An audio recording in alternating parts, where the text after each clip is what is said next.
Querido Señor, en este momento te pido una bendición especial sobre nosotros para que tu palabra hoy sea viva, podamos entenderla, para que traiga esperanza, consuelo, una vez más nos muestres cuál es tu plan para nosotros. Señor, te quiero pedir por todas las personas que se han conectado, sean de aquí, sean de otros países, sean de otras denominaciones. Y te pido, Señor, que nos bendigas a todos. No te pido protección solamente por nosotros, por tu pueblo, sino te pido protección por todo el mundo. Nosotros no entendemos bien cómo son las cosas, tú lo sabes. Pero te pedimos, Señor, que no permitas que nadie vaya al descanso separado de ti. Señor, gracias por contestar nuestra oración y bendícenos ahora en el estudio de tu palabra, en el nombre de Jesús. Amén.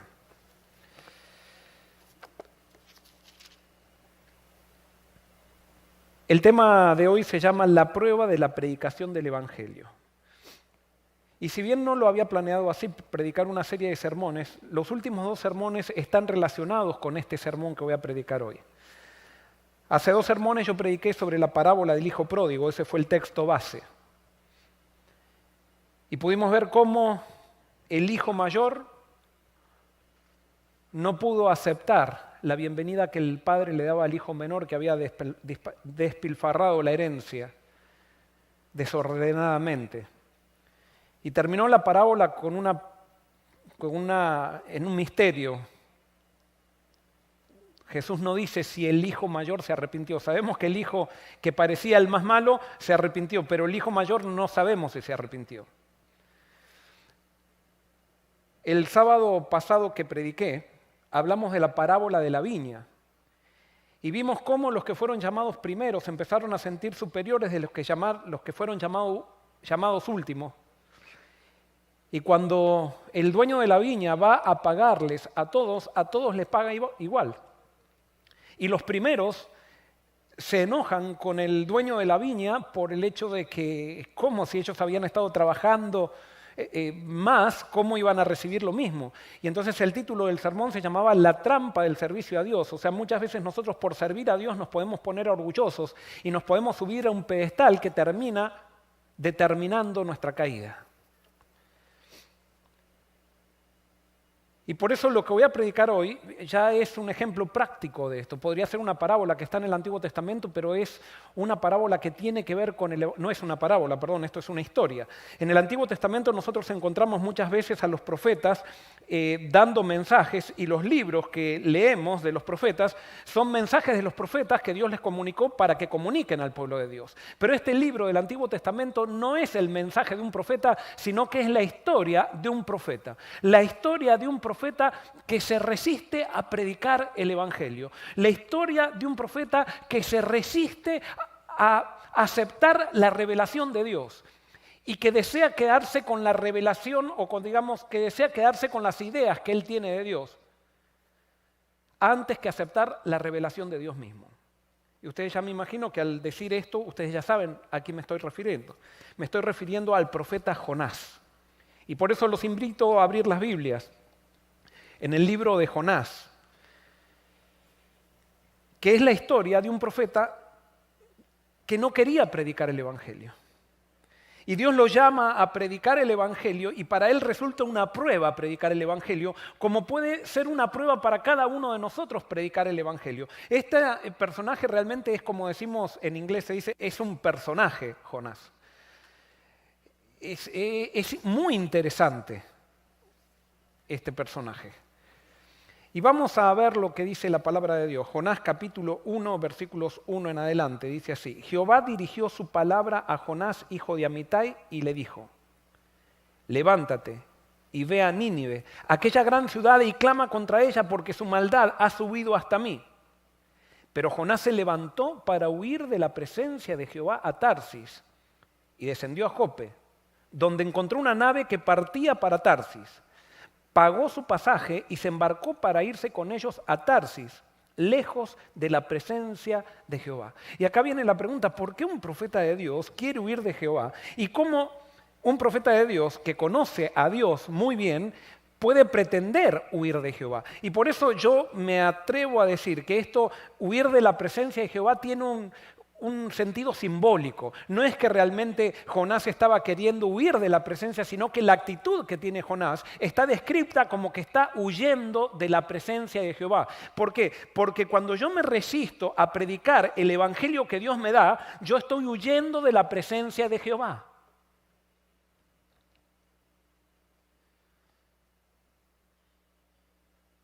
Ustedes conocen muy bien esta historia porque se las han contado desde chiquitos en la escuela sabática. Y es una historia que como aparecen ciertas figuras muy atractivas, entonces a los niños les gusta escucharla. Es más, en determinado momento parece un cuento esto. Pero el profeta de Jehová huye de Jehová. Y entonces aparece en el versículo 4, dice, pero Jehová hizo soplar un gran viento en el mar y hubo en el mar una tempestad tan grande que se pensó que se partiría la nave. Y me gusta la frasecita que empieza el versículo 4, dice, pero Jehová. Ese pero, está diciendo algo de Dios. Y está diciendo, si bien Jonás no quiere predicar el evangelio y está huyendo de Dios, pero Jehová todavía ama a Jonás. Y el libro de Jonás no es acerca de Nínive, es acerca de Jonás. Es acerca de lo que Dios hace para que un profeta entienda quién es Él. El libro de Jonás es acerca de un profeta rebelde que no quiere entender o no quiere aceptar la revelación de Dios, y Dios mueve a toda la naturaleza por amor a ese profeta, para cambiarle el corazón a ese profeta. Es interesante, un profeta que no tiene el corazón transformado. Es que ese es el amor de Dios. Cuando Dios llama, llama. Y llama a alguien que quizás no tiene el corazón transformado. Y lo llama como profeta. Pero Jehová hizo soplar un gran viento en el mar y hubo en el mar una tempestad tan grande que se pensó que se partiría la nave. Versículo 5. Los marineros tuvieron miedo y cada uno clamaba a su Dios. Luego echaron al mar los enseres que había en la nave para descargarla de ellos. Mientras tanto, Jonás había bajado al interior de la nave y se había echado a dormir. Entonces el patrón de la nave se le acercó y le dijo, ¿qué tienes, dormilón? Levántate y clama a tu Dios. Quizás tenga compasión de nosotros y no perezcamos. Evidentemente la tormenta era más grande que cualquier tormenta que estos marineros habían enfrentado alguna vez. Lo interesante es que estos marineros eran paganos, estos marineros eran inmorales, estos marineros no tenían la tradición religiosa que Jonás tenía. Sin embargo, estos marineros se dieron cuenta que lo que estaba sucediendo era sobrenatural. Y cuando comenzó a suceder eso, cada uno comenzó a clamar a su Dios. Pero Jonás había bajado a la nave y se había echado a dormir. El que no quiere predicar el evangelio está durmiendo.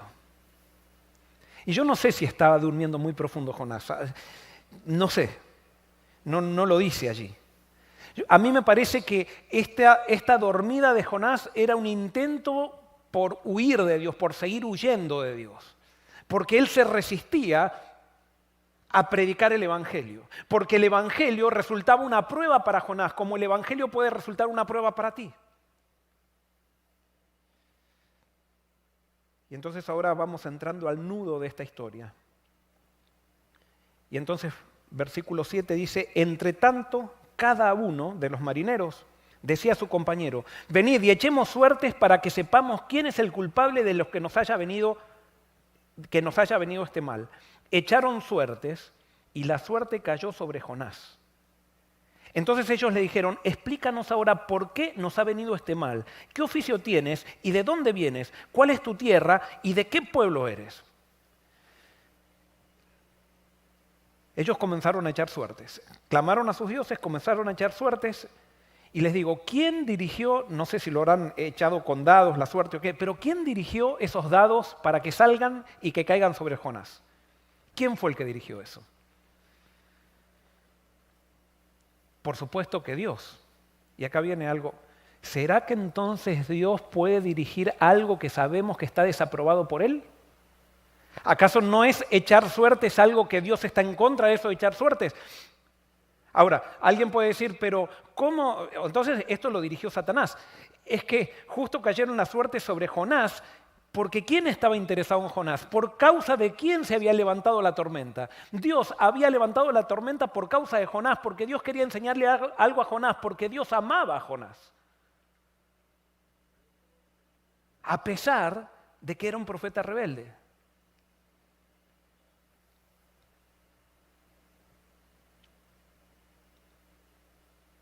Dios se puede manifestar a través de personas que tienen métodos o hacen cosas malas y estar allí en medio de ellos y dirigir las cosas. Simplemente dejo la pregunta. Y entonces cuando cae la suerte sobre Jonás, van y hablan con Jonás, versículo 9. Le dicen, ¿por qué? Dinos por qué, ¿qué es lo que pasa? ¿Cuál es tu oficio? ¿Por qué está pasando esto? Y parece que tú tienes la culpa. Y él le respondió, soy hebreo y temo a Jehová, Dios de los cielos, que hizo el mar y la tierra. Acá un discurso doctrinal, Jonás, de primera clase. Acá Jonás declara la verdad doctrinal que no le servía absolutamente de nada.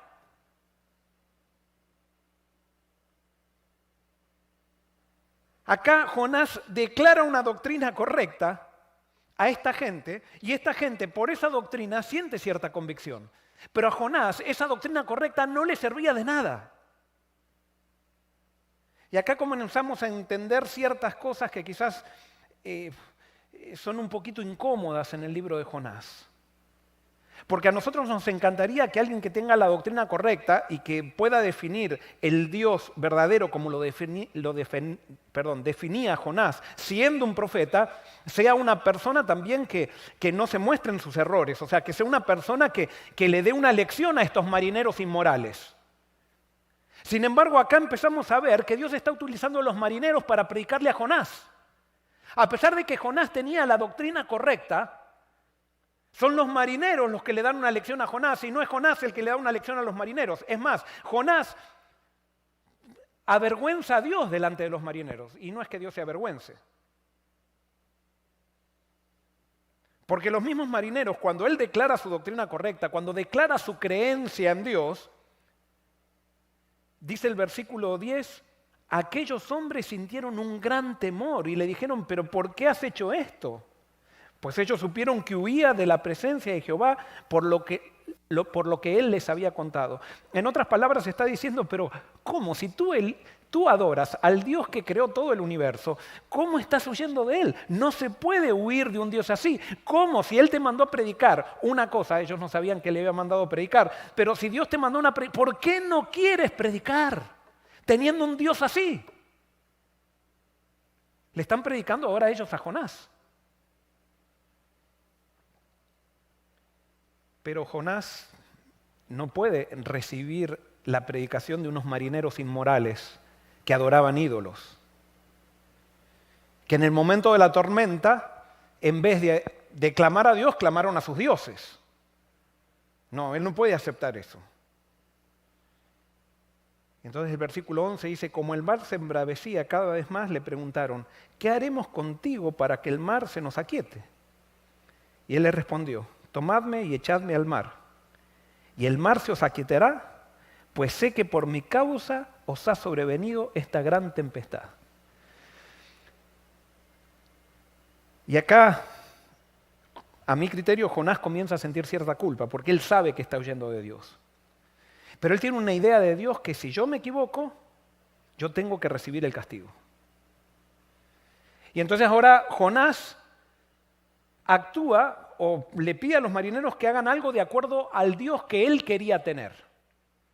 Pero no era el Dios que él conocía, sino el Dios que él quería tener, porque nosotros muchas veces queremos tener un Dios que no es el Dios verdadero. Eso es peor que adorar ídolos incluso. Tenemos una tergiversación del Dios y queremos adorar al Dios de nuestra mente, al Dios que nosotros hemos desarrollado con las ideas que nos enseñaron desde chicos y queremos entonces ser fieles a ese Dios. Y Jonás sabía que el Dios que él había creado en su mente decía que si te equivocas tienes que ser castigado y tienes que ser castigado tanto que si no quieres arrepentirte tienes que morirte. Yo, a pesar de que soy igual que Jonás, no entiendo bien ese mecanismo que el pecado hace en una persona que se resiste a la revelación del Dios de amor, del Dios de la Biblia. Tomadme y echadme al mar.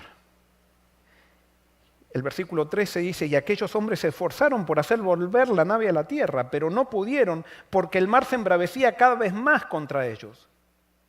Entonces clamaron ahora ya no a sus dioses. ¿A quién clamaron? Ahora clamaron a Jehová y dijeron, te rogamos ahora, Jehová, que no perezcamos nosotros por la vida de este hombre, ni nos hagas responsable de la sangre de un inocente, porque tú, Jehová, has obrado como has querido. Ahora estos marineros inmorales que adoraban dioses ajenos, ahora que conocieron un Dios por la revelación de Jonás, por la predicación de Jonás, conocieron un Dios creador del universo, ahora comenzaron a orarle a ese Dios instantáneamente. Pero no solamente eso, comenzaron a trabajar para salvar a Jonás, porque parece que ellos tenían un entendimiento del Evangelio mejor que el que Jonás tenía, o por lo menos ellos no se resistían a la predicación del Evangelio. Mientras que Jonás, y lo vamos a ver al final del libro, a Jonás el problema que tenía era el Evangelio, era que él quería predicar algo que él había creado en su mente, pero él no quería predicar lo que Dios o lo que Dios le había revelado acerca de Dios mismo.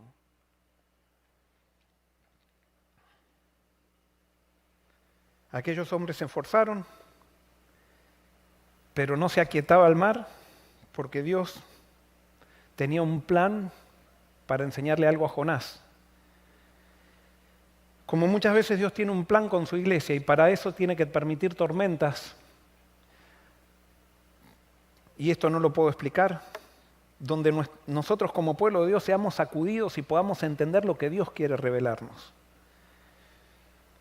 Y dice el versículo 15, tomaron luego a Jonás y lo echaron al mar, y se aquitó el furor del mar. Sintieron aquellos hombres gran temor por Jehová y le ofrecieron un sacrificio y le hicieron votos. Sin recibir ningún estudio bíblico, simplemente por lo que dijo Jonás, por una declaración doctrinal de Jonás, estos marineros inmorales comenzaron a tener una relación con Dios. Pero el profeta de Dios no entendía. Lo tiran al mar y ahora el versículo 17 aparece nuevamente la frasecita pero. Dice, pero Jehová tenía dispuesto un gran pez para que tragara a Jonás. Y Jonás estuvo en el vientre del pez 3 días y 3 noches. Pero Jehová tenía dispuesto un gran pez, ese pero. O sea, porque lo natural es que si lo tiran a Jonás al mar y el mar está embravecido, ¿qué tiene que pasar con Jonás? Jonás se tiene que morir. Pero dice, pero Jehová tenía dispuesto un gran pez. ¿Por qué Jehová tenía dispuesto un gran pez? Porque Jehová amaba a Jonás. Un gran pez que se tragara a Jonás. Y acá viene una parte que realmente es muy inverosímil. Creerse esto de que un pez se tragó a Jonás. Esto parece un cuento y por eso siempre lo contamos en la escuela sabática y hay mucha gente que lo enseña en las escuelas sabáticas, pero después ya de grande no cree que esto es verdad. Y realmente esto no puede ser verdad. O sea, que se trague un pez a una persona y esa persona viva 3 días dentro del vientre de un pez, eso no es verdad. O sea, no es verdad si es que lo contáramos sin la intervención de Dios. Esto en lo que la Biblia es lo que llama milagro. Siempre Dios para salvar a alguien hace un milagro. Y por eso nosotros no necesitamos demostrar que en la historia hubo otro hombre que se lo tragó un pez también y que estuvo 3 días en el vientre de ese pez y está demostrado en la historia que eso puede ser. No necesitamos argumentos porque esto es un milagro. Y los milagros se aceptan, no se explican. Dios siempre hace un milagro. Analiza tu vida. Dios para salvarte, para traerte a este lugar, para ponerte en el lugar donde estás, para que escuches este sermón. No porque yo sea alguien, sino porque Dios tiene un plan para ti. Dios ha hecho muchos milagros que tú no tienes explicación en tu vida. Y yo estoy seguro que si yo les pregunto, acá vemos algunos pocos, pero si yo les pregunto a alguno de ustedes, cuéntenme un milagro que Dios hizo en su vida, todos tenemos, aunque seamos ateos, hay algo en nuestra vida que no entendemos, que sucedió y que no sabemos cómo sucedió. Y yo me acuerdo, simplemente para dar un ejemplo, cuando era chico, tenía 3 años, habíamos ido de vacaciones y con mi mamá y mis hermanos y mis primos, estábamos en la provincia de Mendoza, hacía mucho calor en el verano y dijéramos, vamos a ir a un club que tiene una piscina, pero la piscina no está llena. La piscina tiene un poquito de agua, era una piscina olímpica que había un trampolín grande. Entonces llegamos al club, fuimos a la piscina y la piscina era de ese tipo de piscinas que no tenía una bajada de lo playo hacia lo hondo paulatina, sino que era toda la parte menos profunda,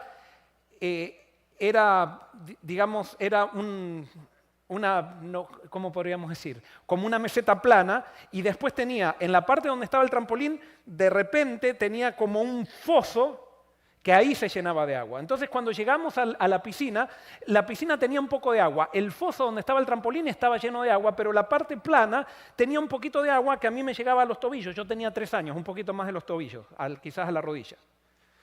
Entonces nos metimos todos a la piscina porque había mucha gente en la piscina, pero estaban los nenitos jugando en la parte donde no había mucha agua. Pero mi hermano, que sabía nadar con mis primos, se fueron a la parte más profunda donde estaba el foso.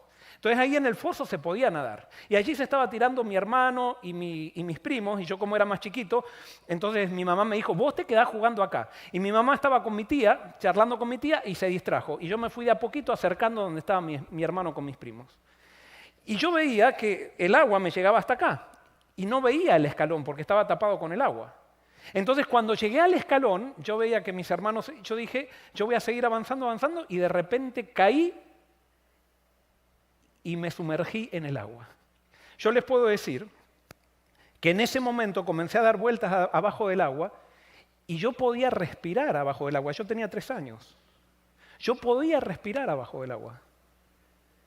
Y en eso que estaba dando vueltas así como una centrífuga abajo del agua, yo no entendía bien, pero yo podía respirar abajo del agua, mis primos se dieron cuenta que yo había caído en el agua y mi mamá estaba charlando, no se había dado cuenta, y mis primos llamaron, pegaron un grito, se tiraron, me agarraron, me sacaron, yo no tragué absolutamente nada de agua. Mi mamá vino rápido, me agarró el brazo, me dio una paliza, no sé si era para que me salga el agua de los pulmones, que ella creía, o sea, ni me abrazó para decir no, me dio una paliza de nervios, ¿se ve? Y Dios hizo un milagro.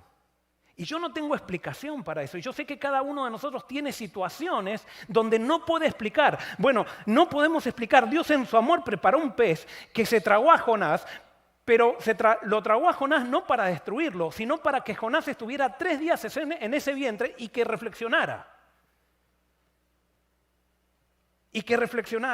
Para que Jonás se dé cuenta de que sí, él estaba huyendo de Dios, pero que Dios todavía lo seguía amando. Y Jonás reflexionó. Y entonces hace una oración en el vientre del pez. Reconoce que Dios lo salva. Y reconoce que Dios lo salva y busca a Dios. Y Dios, ni bien lo busca, Dios allí estaba.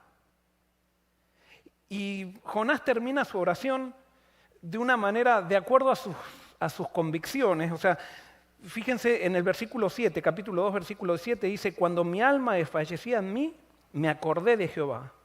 Y mi oración llegó hasta ti, hasta tu santo templo. Los que siguen vanidades ilusorias, su fidelidad abandonan. Mas yo, con voz de alabanza, te ofreceré sacrificios, cumpliré lo que prometí. La salvación viene de Jehová. Y uno dice, qué linda oración, pero esta oración está llena de orgullo. Jonás piensa que su oración llegó a Jehová cuando Jehová estaba allí con él. Jehová había mandado al pez. No es tu oración la que mueve a Jehová, sino que Jehová se mueve antes de tu oración.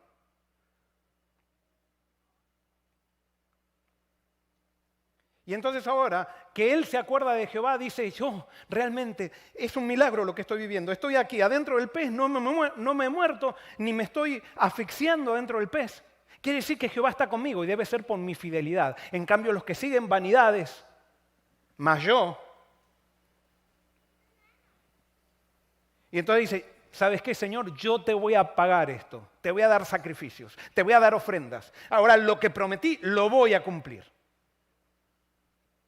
Y Dios es tan bueno. Él sabía que no podía pedir más de Jonás. Y entonces enseguida manda al pez que lo vomite. Y Jonás cae en la playa vomitado por el pez. Y dice, entonces Jehová dio orden al pez, el cual vomitó a Jonás en tierra. Y capítulo 3 dice, Jehová se dirigió por segunda vez a Jonás y le dijo, levántate y ve a Nínive, aquella gran ciudad, y proclama en ella el mensaje que yo te diré. ¿Qué le dice Dios a Jonás? Nuevamente le confirma el llamado que le hizo originalmente. Ese es el Dios de amor que muestra este libro. Dios podría haber dicho, mira, ahora que te vomitó el pez, listo, se acabó. Vos ya no servís para esto. Anda, profeta, vos no podés ser mi profeta, porque mira el papelón, me dejaste mal adelante de todos los marineros, o sea, y todavía, vos no te diste cuenta, pero todavía hay orgullo en tu corazón, vos no estás arrepentido. Sin embargo, Dios nuevamente lo restablece en el llamado, porque los llamados de Dios son irrevocables. Cuando Dios te llama, por más que te hayas apartado, el llamado de Dios sigue porque Dios te sigue amando. ¿Y por qué digo esto? Porque puede ser que alguien esté escuchando que ha sentido el llamado de Dios en el pasado, pero se equivocó en su vida. Dio pasos que quizás no eran los correctos y su vida se desorganizó con respecto al llamado de Dios. Yo quiero decirte que Dios es un Dios de amor. Y así como puede ser que tú estés en el vientre de un pez que piensas que no hay salida, en el momento que tú le pidas a Dios y lo reconozcas en tu vida, Dios va a dar una orden nuevamente. Y el pez de las circunstancias en el cual estás encerrado te va a vomitar y Dios lo que va a hacer es que nuevamente va a reconfirmar el llamado que te hizo antes de que te equivoques. Ese era el Dios que llamaba a Jonás y del cual Jonás estaba huyendo. Versículo 3 dice, y Jonás se levantó y fue a Nínive conforme a la palabra de Jehová. Nínive era una ciudad tan grande, tanto que eran necesarios 3 días para recorrerla. Comenzó Jonás a adentrarse en la ciudad y caminó todo un día predicando y diciendo, dentro de 40 días Nínive será destruida. Nínive era una ciudad muy grande, era la capital del imperio de la época, era como decir la Nueva York del mundo antiguo.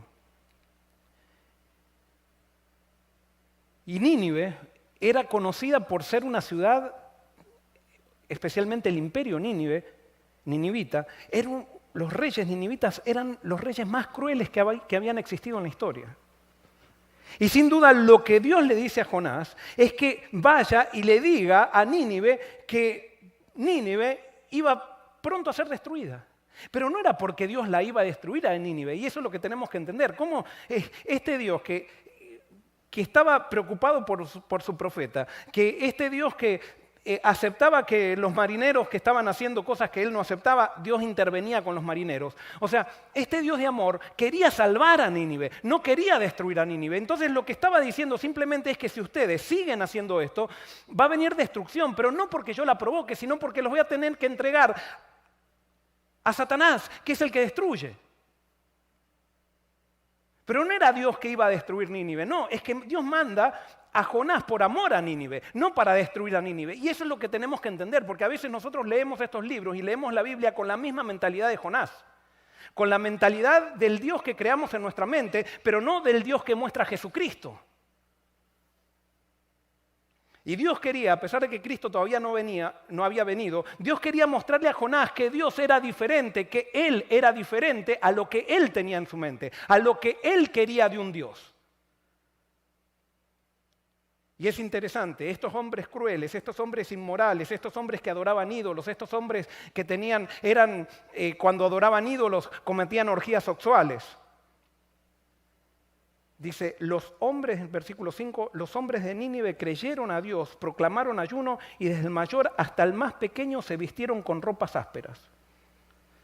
Cuando la noticia llegó al rey de Nínive, éste se levantó de su silla, se despojó de su vestido y se cubrió con ropas ásperas y se sentó sobre ceniza.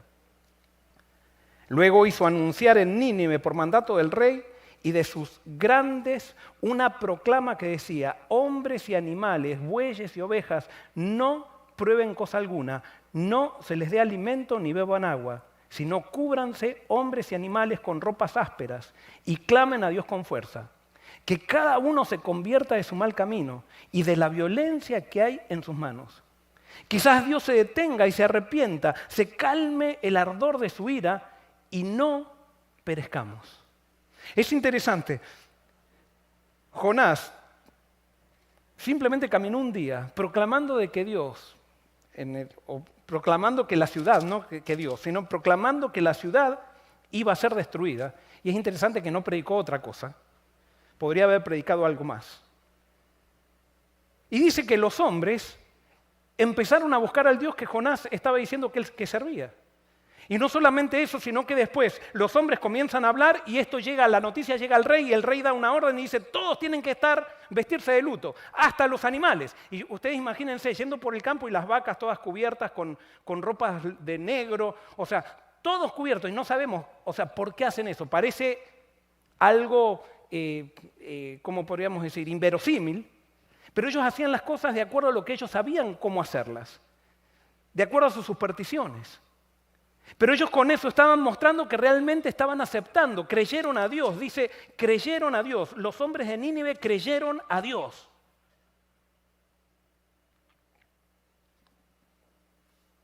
El versículo 10 dice, y esta está la clave de todo el libro, vio Dios lo que hicieron, que se convirtieron de su mal camino y se arrepintió del mal que había anunciado serles y no lo hizo. No es que Dios se arrepintió, esto se llama antropomorfismo. A Dios se le da forma de hombre porque Jonás, que era el profeta que aparentemente escribió este libro, no podía entender todas las acciones de Dios y entonces pone que Dios se arrepintió. Pero Dios sabía que Nínive se iba a arrepentir. Y había mandado a Jonás para salvar a Nínive porque él amaba a Nínive, pero él amaba a Jonás y quería que Jonás aprenda una lección predicando el evangelio a Nínive. Y acá viene el centro de todo el libro, o del mensaje de este libro. Y se muestra la miseria que había en el corazón del profeta de Dios. Capítulo 4, versículo 1 dice, pero Jonás se disgustó en extremo y se enojó. Así que oró a Jehová y le dijo, a Jehová, ¿no es esto lo que yo decía cuando aún estaba en mi tierra? Por eso me apresuré a huir a Tarsis, porque yo sabía que tú eres un Dios clemente y piadoso, tardo en enojarte y de gran misericordia, que te arrepientes del mal. Señor, yo sabía, tú me mandabas a predicar un mensaje de amor, me mandaste a predicar el evangelio para gente que tiene que ser condenada, para gente que tiene que recibir el castigo por lo que está haciendo. Sin embargo, tú no vas a querer castigar, tú amas. Si alguien se arrepiente, tú amas. A ti no te interesa lo que hace la gente, simplemente te interesa que la gente te busque. Y una vez que te buscan, tú perdonas todo. Y yo no quiero ese Dios, Señor. Yo quiero un Dios que castigue, un Dios que sea justo a mi manera, que haga las cosas de que si este se equivoca, tiene que recibir un castigo. Ese es el Dios que me gusta en la iglesia. Ese es el Dios que me gusta que mostrar cuando disciplinamos a alguien en la iglesia. Un Dios que sí, perdona, pero no quita las consecuencias.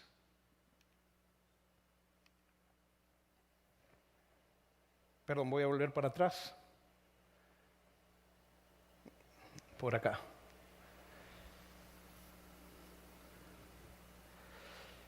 Terrible la situación de Jonás. Terrible.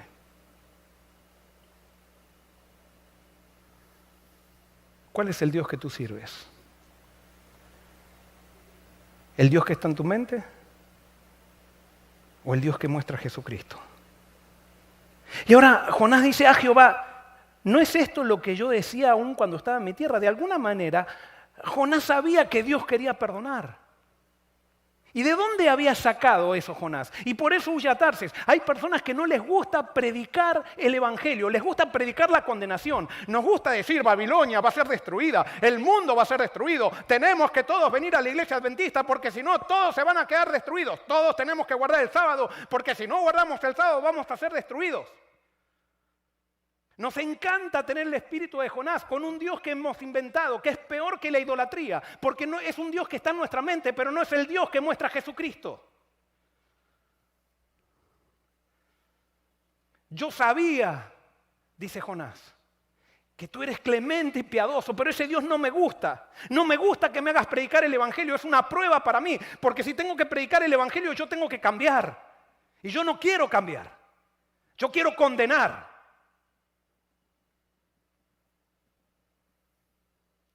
¿De dónde había sacado Jonás que Dios perdonaba? Simplemente si ustedes quieren vayan a 2 de Reyes capítulo 14. No lo voy a leer para que no se haga muy largo esto. Pero en el segundo libro de Reyes capítulo 14 aparece el reinado de Jeroboam II, que era un rey del pueblo de Dios. Y durante ese reinado ministró Jonás y ministró Amós. Y ese rey fue un rey perverso, un rey idólatra, era un rey del pueblo de Dios. Lo voy a leer, segundo de Reyes. Lo voy a leer porque es importante. Capítulo 14.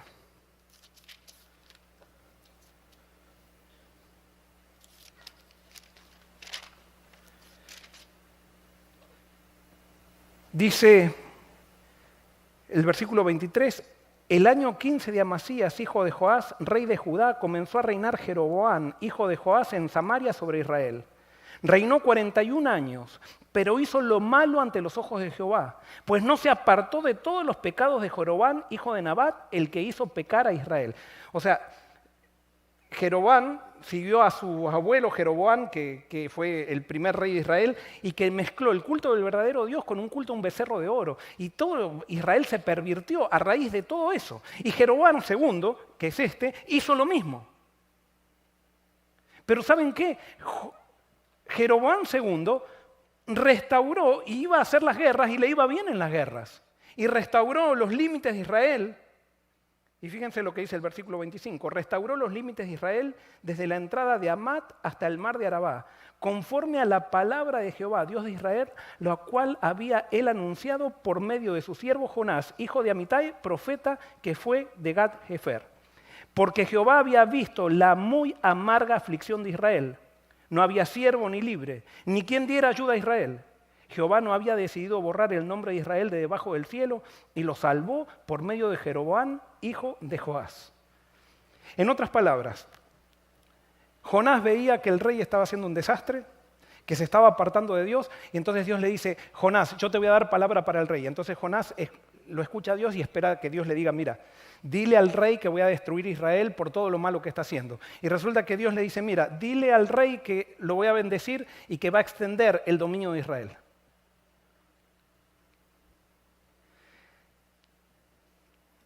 Dios nos descoloca. Y Dios los descolocó a Jonás también. Esto no quiere decir que Dios aprobaba lo que hacía a Jeroboam, pero como Dios veía que había gente que estaba afligida y necesitaba, aunque sea por un rey impío, necesitaba salvación, Dios se la daba. Porque Dios es un Dios de amor. Dios es un Dios de oportunidades. Cuando Dios ve a alguien mal, lo bendice, no lo condena. Y eso es lo que tenemos que entender. La Biblia dice en Romanos capítulo 2, versículo 4, que Dios, para llevarte al arrepentimiento, te bendice. Y nosotros pensamos que Dios, para llevarnos al arrepentimiento, nos condena. Y alguien puede decir, pero Pastor Joel, ¿de dónde saca eso? Lo saco de la vida de Jesús. ¿Qué hizo Jesús con Judas? ¿Qué hizo Jesús con Judas? Lo bendijo todo el tiempo, lo bendijo hasta el final, para llevarlo al arrepentimiento. Judas no quiso, pero Jesús no lo condenó a Judas. Jesús le predicó el Evangelio porque el Evangelio es amor. El Evangelio es la revelación del Dios que ama incondicionalmente. Y por eso Jesús, cuando tiene un problema con alguien, lo bendice, no le da nada malo, porque es el amor de Dios que nos atrae. Es el amor de Dios lo que nos cambia, no es la condenación lo que cambia a una persona. La condenación, que no es de Dios, pero la condenación lo que puede ser es que haga que una persona busque a Dios, pero no va a ser que Dios condenando lo va a transformar. Dios sabe eso y Dios no lo va a hacer porque no está de acuerdo a su persona eso, sino que Dios, una vez que la persona viene a Él, lo bendice, lo bendice y lo bendice y lo bendice hasta que la persona se derrite y lo acepta. Pero nosotros pensamos que es la condenación lo que transforma a una persona y por eso en las iglesias predicamos condenación. Hablamos a la gente y le hablamos de condenación. Y decimos, verdad presente es condenación. Es hablar de las plagas que van a venir al mundo. Es hablar de todo. Y no hablamos del amor de Dios y es el amor de Dios lo que transforma. Entonces Dios como iglesia tiene que hacernos entender, tiene que llevarnos como Jonás a un momento de disciplina para que nosotros de alguna manera entendamos que Dios quiere amar y quiere salvar a nuestros enemigos. Dios quiere salvar a Nínive. Dios levantó a Jonás para que Nínive no muera. Y también, a pesar de que Jonás es rebelde, Dios sigue amando a Jonás. Hay mucho para hablar. Mucho para hablar. Entonces Jonás se enoja y se enoja en extremo. Y le dice a Dios, quítame la vida, yo no quiero aceptar este evangelio, yo no quiero aceptar de que los ninivitas tan malos, van a ser perdonados. Y entonces dice en el versículo 4, pero Jehová le respondió, ¿haces bien en enojarte tanto? Entonces cuando Dios le hace esta pregunta no le dice más nada. Y cuando Dios le hace esta pregunta a Jonás, Jonás dice, ¿será entonces que Dios realmente va a destruir a Nínive? Me está preguntando, ¿haces bien? O sea, esto es lo que interpretó Jonás. Dios me dice que no me enoje tanto. Y quiere decir entonces que Él va a destruir a Nínive. Nada más que tengo que esperar un poquito. Y entonces Jonás dice, acá la ciudad se va a destruir, así que vamos a huir al campo. Y entonces agarra Jonás, como piensa que Dios va a destruir a Nínive, rápido huye al campo. Y se va a vivir al campo. Porque la ciudad va a ser destruida. Pero cuando está en el campo y ve que la ciudad no es destruida, se empieza a desanimar. Como muchas personas que se van al campo porque dicen la ciudad va a ser destruida, la ciudad está tan maldad, y se van al campo y están 5 años en el campo y después vuelven a la ciudad de vuelta. ¿No han visto eso? Porque si te vas al campo, no te puedes ir al campo por una actitud egoísta. No es para salvarte de la destrucción de la ciudad. Si tú vas al campo, tienes que ir con una motivación del Evangelio, no con la motivación de salvarte a ti mismo. Porque entonces el campo te va a perder. Y no estoy diciendo que está mal irse al campo. Pero a veces veo que predicamos tanto en el campo como diciendo tenemos que salvarnos, no tenemos que pasar por problemas. Y nos olvidamos que Dios ama a la ciudad y que Dios quiere salvar a la ciudad. Y posiblemente la ciudad se arrepienta y todavía hay que hacer algo en la ciudad y no es necesario todavía irse al campo. Y con esto no estoy diciendo, el que se va al campo, bendito sea Dios, me encantaría vivir en el campo. Es más, estaba haciendo planes de irme al campo y Dios cambió y nos trajo acá a Orlando. Pero Dios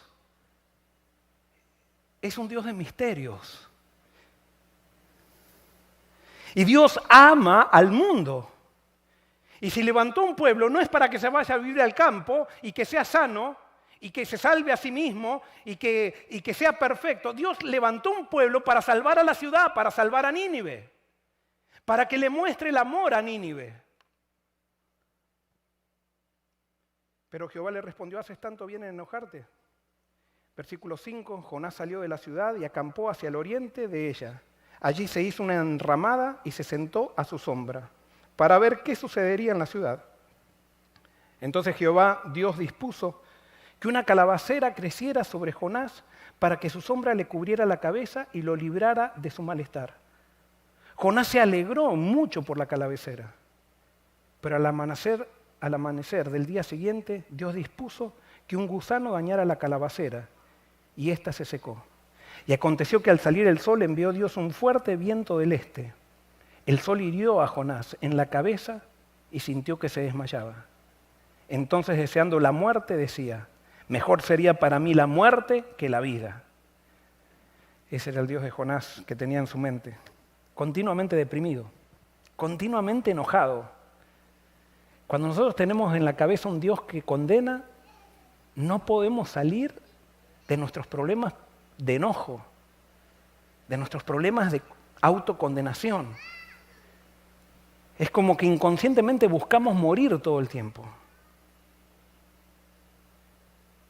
Y termina el libro diciendo, pero Dios dijo a Jonás, ¿tanto te enojas por la calabacera? Mucho me enojo, hasta la muerte, respondió él. Entonces Jehová le dijo, tú tienes lástima de una calabacera en la que no trabajaste, ni en la cual has hecho crecer, que en espacio de una noche nació y en espacio de otra noche pereció. ¿Y no tendré yo piedad de Nínive, aquella gran ciudad donde hay más de 120,000 personas que no saben discernir entre su mano derecha y su mano izquierda, y muchos animales? ¿Tú crees que solamente tengo que amar a los que creen la doctrina correcta? ¿Tú crees que solamente yo amo a los que se portan bien?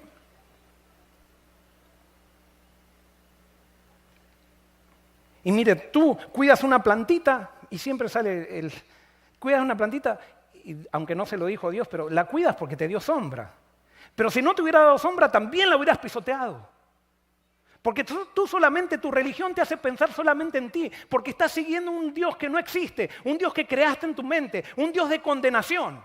Y quiero decirte que ese Dios, ese no soy yo. Yo soy una persona que ama a Nínive. A pesar de todo lo que hizo, te he traído aquí para que prediques el Evangelio. Para que prediques que yo los amo. Y quisiera que estés en Nínive ahora hablando con ellos. Quisiera que estés en Nínive en vez de haber huido al campo para salvarte. Me hubiera gustado que estés en Nínive predicando de quién soy yo.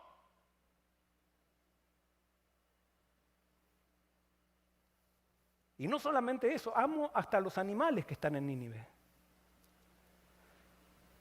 Terrible quién es Dios. ¿Qué es lo que muestra el mensaje de Jonás? Que muchas veces para el pueblo de Dios es una prueba predicar el Evangelio.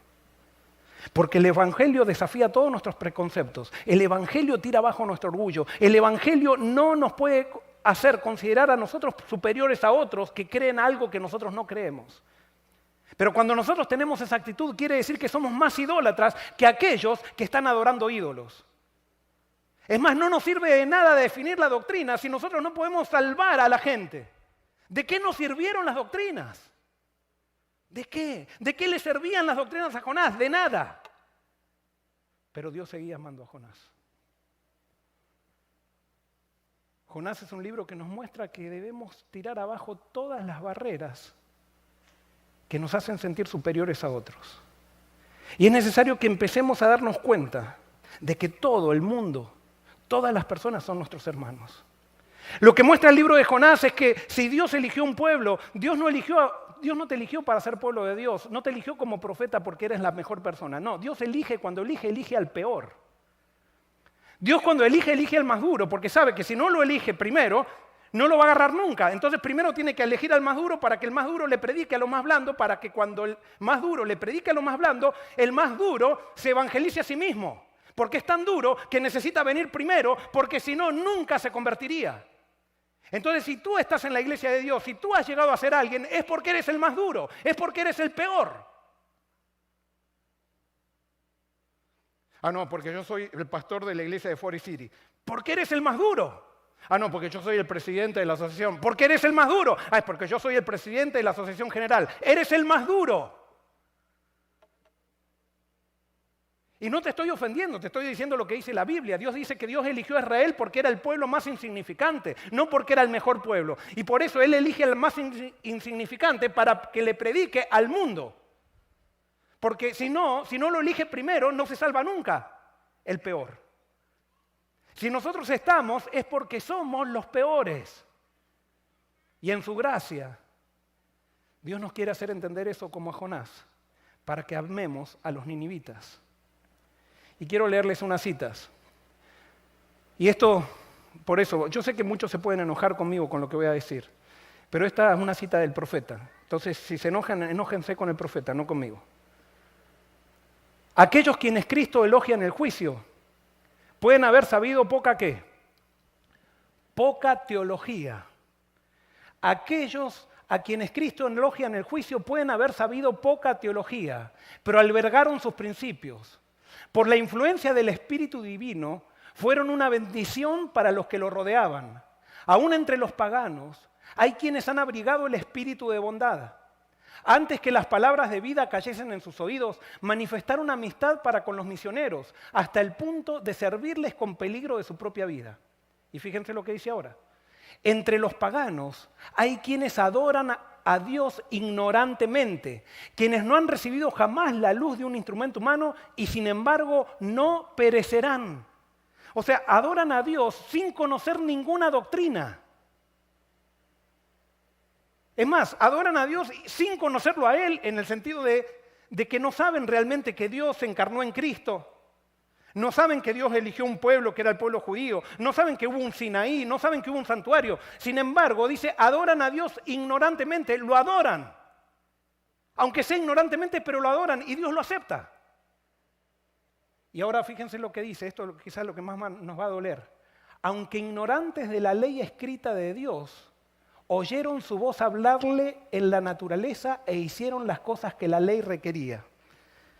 Dice, aunque ignorantes de la ley escrita ¿de qué?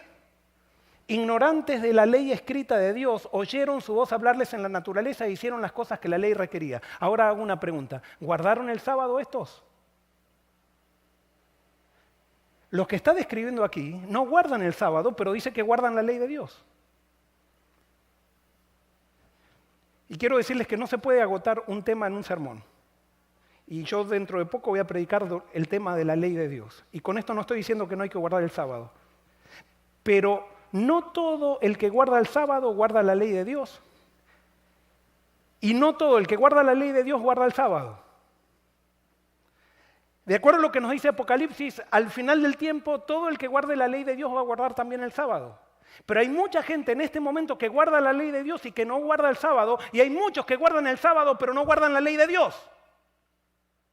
Y es necesario que entendamos eso, porque no lo estoy diciendo yo, lo está diciendo la Biblia y lo puedo demostrar con la Biblia, lo puedo decir. La ley de Dios no es lo mismo que los mandamientos. La ley de Dios es una cosa, los mandamientos son el reflejo de la ley de Dios, pero hay personas que pueden estar en la ley de Dios y todavía no guardan los mandamientos, pero están en la ley de Dios. Y hay personas como el joven rico que guardan los mandamientos, pero todavía nunca entraron en la ley de Dios y se pierden. Y por eso es necesario que saquemos esos conceptos doctrinales de nuestra cabeza y entremos en los conceptos de Jesucristo, en los conceptos del reino, para que entendamos que nosotros no somos superiores a nadie y que Dios ama a todos por igual. Y voy a leer de vuelta la parte final. Después de lo resaltado blanco dice, aunque ignorantes de la ley escrita de Dios, oyeron su voz hablarles en la naturaleza e hicieron las cosas que la ley requería. Sus obras son evidencia de que el Espíritu de Dios tocó su corazón y son reconocidos como ¿qué? Como hijos de Dios. Son reconocidos como adventistas o como el nombre que le quieras poner. Otra cita que está en Testimonios para la Iglesia, tomo 9. Cristo no reconocía distinción de nacionalidad, jerarquía o qué, o credo, o doctrinas, quiere decir eso. Los escribas y los fariseos querían acaparar todos los dones del cielo en favor de su nación, con exclusión del resto de la familia de Dios en el mundo entero. Pero Jesús vino para derribar toda barrera de separación. Vino a mostrar que el maravilloso don de su misericordia y de su amor, como el aire, la luz o la lluvia que refresca el suelo, no reconoce límites. Por su vida, Cristo estableció una religión sin castas, merced a la cual judíos y paganos, libres y esclavos, quedan unidos por un vínculo fraternal de igualdad delante de Dios. Ningún exclusivismo influía en sus actos. No hacía ninguna diferencia entre prójimos y extraños, amigos o enemigos. Su corazón era atraído hacia toda alma que tuviese sed del agua de la vida. ¿Por qué Jesús fue rechazado? Jesús fue rechazado, ¿saben por qué? Por lo que más no le gustaba a los escribas y fariseos, porque Jesús mostraba lo que era verdadera religión por medio de un samaritano. se ve que nosotros no entendemos lo que es verdadera religión. Porque el samaritano, ustedes saben, justamente el samaritano era descendiente de los ninivitas, que Jonás no había querido. Era descendiente no voy a hacer toda la explicación, pero se había mezclado con los ninivitas. Y los judíos decían, no, ellos no son puros, ellos no siguen nuestra tradición, ellos no tienen nuestras creencias. Y era verdad que no tenían las creencias. Y era verdad que estaban equivocados en algunas cosas. Pero cuando Jesús quiso utilizar un ejemplo de lo que es verdadera religión, utilizó un samaritano. Y es más, porque Jesús podría haber hecho un ejemplo solamente de decir, el samaritano fue ayuda, pero después Jesús contó que vino el sacerdote, pasó por al lado de un judío que lo habían agarrado los ladrones y lo habían dejado allí tirado, y el sacerdote, que vendría a ser como el presidente de la Asociación General o el presidente de la conferencia, como Alan Machado, no estoy diciendo que eso Alan Machado, sino, o sea, era como el presidente, y pasó y ni le dio bolilla. O sea, ni le dio corte, porque él estaba demasiado ocupado con la junta que tenía que liderar. Pero después vino un levita que vendría a ser como el pastor Joel Barrios. Pastor de una iglesia, que la gente lo quiere y predica todos los sábados. Pero pasó el levita y tampoco, el pastor Joel Barrios pasó por al lado y no hizo nada. Pero vino el pentecostal, o vino el católico, o vino el ateo, como le quieran poner, y el ateo mostró lo que era verdadera religión. Aquel que no tenía las doctrinas como los judíos mostró lo que era verdadera religión porque amó, porque hizo algo parecido a lo que Cristo haría, porque eso es religión, imitar a Cristo.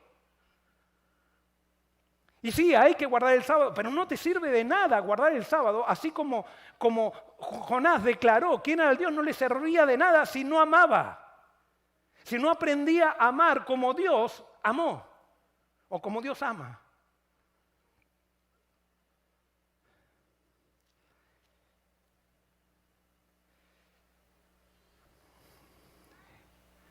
A los judíos no les gustó que Jesús diga eso y los ofendió. ¿Qué te pasaría a ti y a mí si ahora nos dijéramos que Apocalipsis capítulo 7, que dice que los 144.000 son de las 12 tribus de Israel, realmente los 144.000, alguien empieza a predicar que van a salir de las 12 tribus de Israel literales? No, por favor. Los 144.000 van a salir de los adventistas del séptimo día. ¿Cómo del Israel literal? No, estos son ignorantes de la Biblia, no saben que el Israel ahora es simbólico. ¿Y qué explicas tú? Y con esto no estoy diciendo que yo creo esto, pero hay que estar abierto a todos, hermanos, en el amor de Dios. Y no a cualquier cosa, sino algo que haga sintonía con la palabra, no con lo que nos enseñaron y lo que tenemos en la cabeza, con la palabra y con Jesús. Y es más, la palabra dice en Romanos capítulo 11 que Dios llamó a los judíos, después por los judíos se pusieron orgullosos y se creyeron mayor que los gentiles, dejó entrar a los gentiles y los gentiles fueron elegidos, pero dice que al final nuevamente van a ser elegidos los judíos. ¿Y qué pasa si los 144.000 son judíos y no son adventistas? ¿Y qué pasa si los 144.000 son pentecostales y no adventistas? ¿Y qué pasa si los 144.000 son católicos y no adventistas?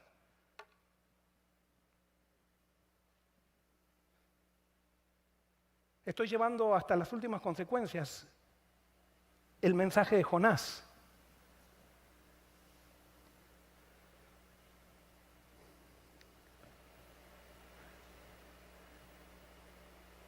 Dice esta cita, siempre ha habido una categoría de personas que profesan santidad y que en lugar de procurar crecer en el conocimiento de la verdad, hacen consistir su religión en buscar alguna falta en el carácter de aquellos con quienes no están de acuerdo o algún error en su credo.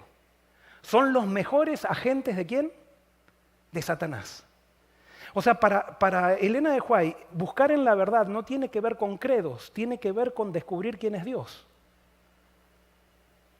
Y sigue diciendo, los acusadores de los hermanos no son pocos. Siempre son diligentes cuando Dios está obrando y cuando sus hijos le rinden verdadero homenaje. Son ellos los que dan falsa interpretación a las palabras y acciones de los que aman la verdad y la obedecen. Hacen pasar a los más serios, celosos y desinteresados siervos de Cristo por engañados o engañadores. Su obra consiste en desnaturalizar los móviles de toda acción buena y noble, en hacer circular insinuaciones malévolas y despertar sospechas en las mentes poco experimentadas. harán cuanto sea imaginable porque aparezca lo que es puro, recto, como corrupto y de mala fe.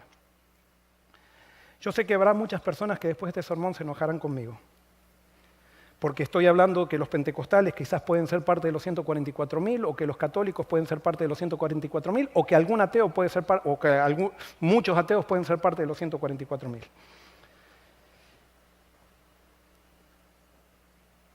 Pero no encuentro otro mensaje en la Biblia que encontrar esa posibilidad. Porque si no, cuando yo vaya a predicarle al pentecostal o al católico, le voy a estar predicando condenación. Y me voy a querer ir al campo para ver cómo Dios condena al católico y al pentecostal.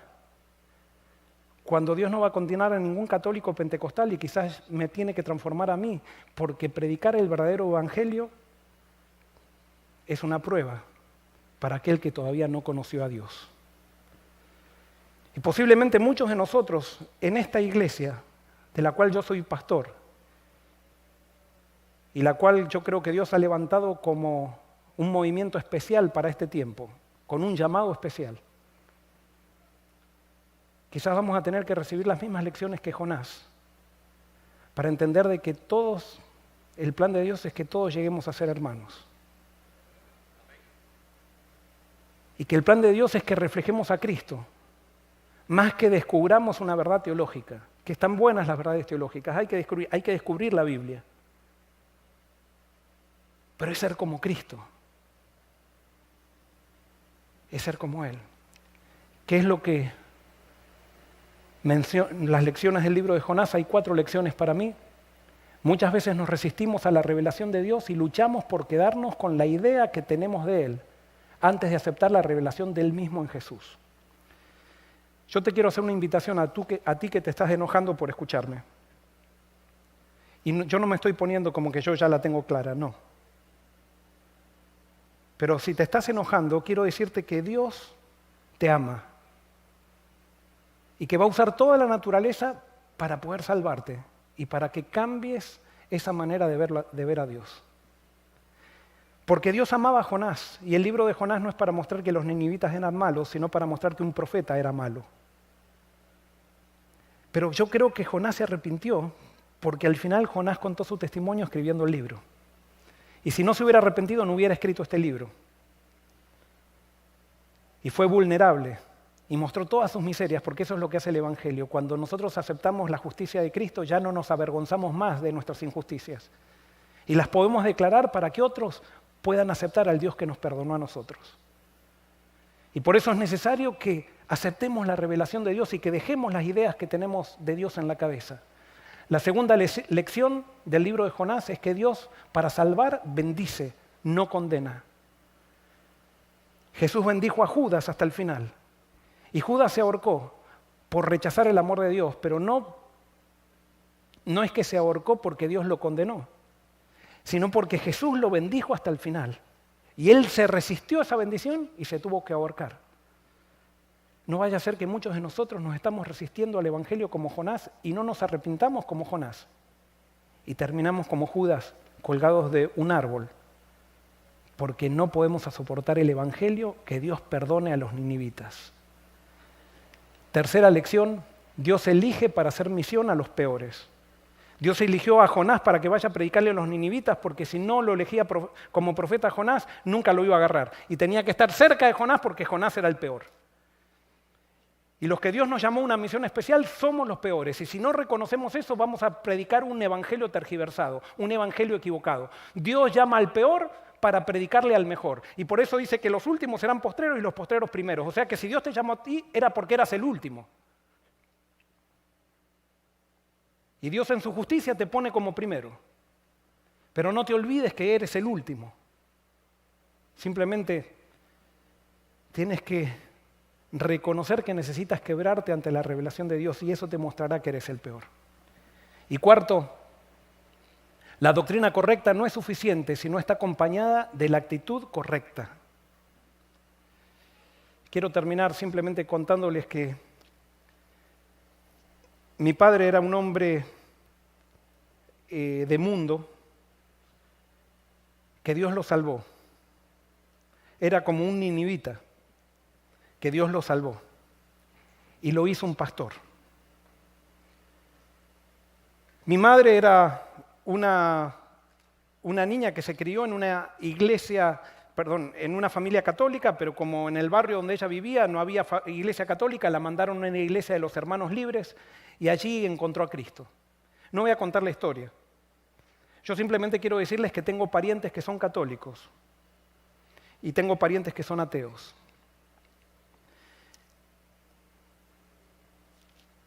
Mis hermanos y yo servimos al Señor. Yo fui el primero que llegué aquí a Estados Unidos. Yo venía por 2 años para estudiar la maestría en divinidad en Andrews, aprender inglés y volverme a Argentina. Y resulta que no aprendí inglés, terminé la maestría, pero quizás Dios no quiso que aprenda demasiado inglés. Sí entiendo el inglés y lo hablo como Moisés después de estar 40 años en el desierto. Pero estoy acá. Mi hermano que vino a estudiar un doctorado aquí a Estados Unidos, las cosas se le dieron vuelta y se terminó quedando acá y él fue pastor de esta iglesia también. Mi hermana tuvo una situación en Argentina, milagrosamente la contrataron acá y está trabajando en la Unión y mis padres se quedaron solos en Argentina. Yo si supiera que esta historia hubiera seguido así, nunca hubiera venido aquí. Porque siento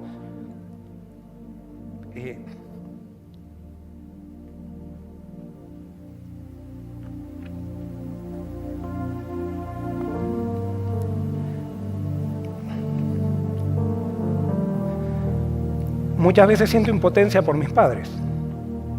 Se hace difícil viajar, es muy caro, a veces imposible. Siempre viajaba cuando tenía una invitación de Argentina, que me invitaban a predicar, entonces aprovechaba a visitar a mis padres, pero ya no es posible. Pero simplemente, ¿qué quiero decir con esto?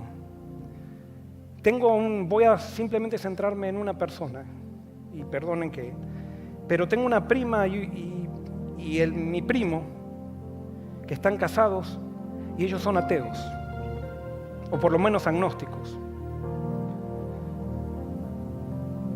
Viven a 1.200 kilómetros de mis padres y sin embargo van sistemáticamente a visitarlos. Los aman con todo el corazón a mis padres. Mis otros primos y primas son católicos. Y muchas veces los han ayudado económicamente a mis padres y están siempre velando por mis padres, mi tío, la hermana de mi papá que es católica, con mi otro tío. Y están siempre velando por mis padres, mostrando amor. Y tengo también primos adventistas que también muestran amor. Pero quiero decirte especialmente este primo y prima atea. Yo muchas veces hablo con él y él me dice, yo sé que vos crees en Dios, y yo le digo, yo sabés, y se llama Gustavo, él le digo, Gustavo, yo creo que Dios está en tu corazón, de acuerdo a lo que yo creo. Y Dios te guía. Y él me predica a mí por cómo trata a mis padres. Porque Dios trabaja en todos. Dios trabaja en todos. Dios no depende de instituciones religiosas para estar. Las instituciones religiosas muchas veces, no estoy en desacuerdo, pero las instituciones religiosas han sido un peso en la espalda de Dios, porque hemos tergiversado el carácter de Dios y nos hemos hecho exclusivistas. No somos como Jesús, que le abrimos la puerta a los gentiles, le abrimos la puerta a los sirofenisos, le abrimos la puerta a los samaritanos. No, nosotros pensamos que somos judíos y somos los mejores. Y Jesús tuvo que demostrarle a los judíos que no eran los mejores, y los eligió era porque eran los peores. Pero eso no lo quisieron entender nunca, ni lo queremos entender nosotros. Basta ya de este evangelio que solamente predica el orgullo. Tenemos que levantar a Cristo y predicar a Cristo. Tenemos que amar al mundo como Dios amó al mundo. Basta de criticar a los pentecostales, basta de criticar a los católicos, basta de criticar a todos los que están alrededor nuestro. Veamos quiénes somos nosotros a través de Jesucristo. Y nos vamos a dar cuenta que ateos, católicos y pentecostales nos pueden predicar a nosotros, así como Jonás le predicó también a otros. Es que a los pies de la cruz no hay diferencia entre rico ni pobre, entre griego ni judío, entre blanco ni negro. A los pies de la cruz somos todos unidos en Cristo. Y por eso espero que predicar el evangelio final no sea una prueba para ti, ni para mí, sino que ya hayamos pasado por las tormentas que Dios hizo pasar a Jonás para entender que Dios nos ama a todos. Que Dios te bendiga.